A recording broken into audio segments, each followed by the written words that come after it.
A very interesting discussions this morning on the David Pakman Show subreddit, where you can join 26, maybe it's 27 now, 27,000 other David Pakman Show viewers, davidpakman.com/Reddit. A few interesting posts. I got a few emails like this, and this is a post from Portland Hipster who said, David, why on earth would you not tell Republicans not to vote in Georgia? If you can convince an already psychologically damaged or duped Republican to not vote for more destruction, isn't that the morally correct thing to do?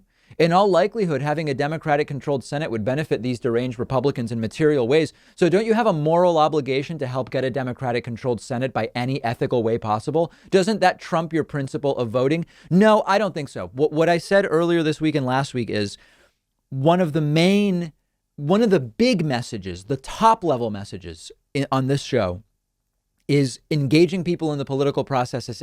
And part of that is increasing voter turnout. And everyone must vote, everyone must vote, everyone must vote.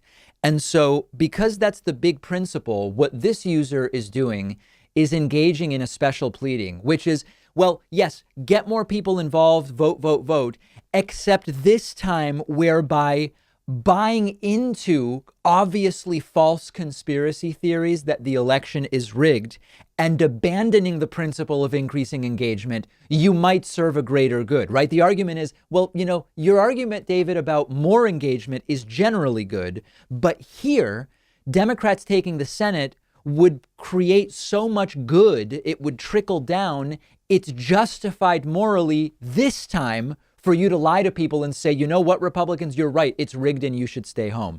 This is exactly one of the points I've been making. Just because I might be able to justify it in this micro case, I'm not going to abandon the macro principle. And I don't think the left needs to. I don't think the left, when I say, guys, listen, I want to change campaign finance.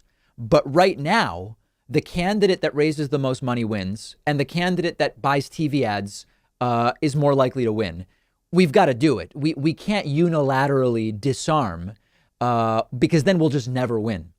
This is different. This is a principle of engagement and civic duty and voting. And so I wouldn't feel okay abandoning it here and saying, yeah, you guys, it is rigged. You should stay home. Republicans, don't vote. I just wouldn't feel good about it. Others might. And it's a decision you'll have to make for yourselves. User Brody Mulligan says, if offered to you and available immediately, would you take Pfizer's COVID-19 vaccine? At this point, I would. Now, based on what I've been seeing, based on my risk profile and demographic information, I am not likely to be able to get a vaccine until April, May, or June. As of right now, if half the country ends up not wanting it, that might accelerate and it might be moved up. At this point, I have seen enough of the data, and Pfizer BioNTech released detailed data 2 days ago about the vaccine, that I would take it. I know that there's roughly a 10% chance that I would have some kind of a reaction, physical reaction in the arm. I'm not someone who's had prior allergic reactions to vaccines, and so that is not a concern to me. And the data to me would be, if I wasn't taking it from anybody who needs it more acutely than I do today, I would take the Pfizer BioNTech vaccine. Curious to hear from folks in the audience where you stand about that.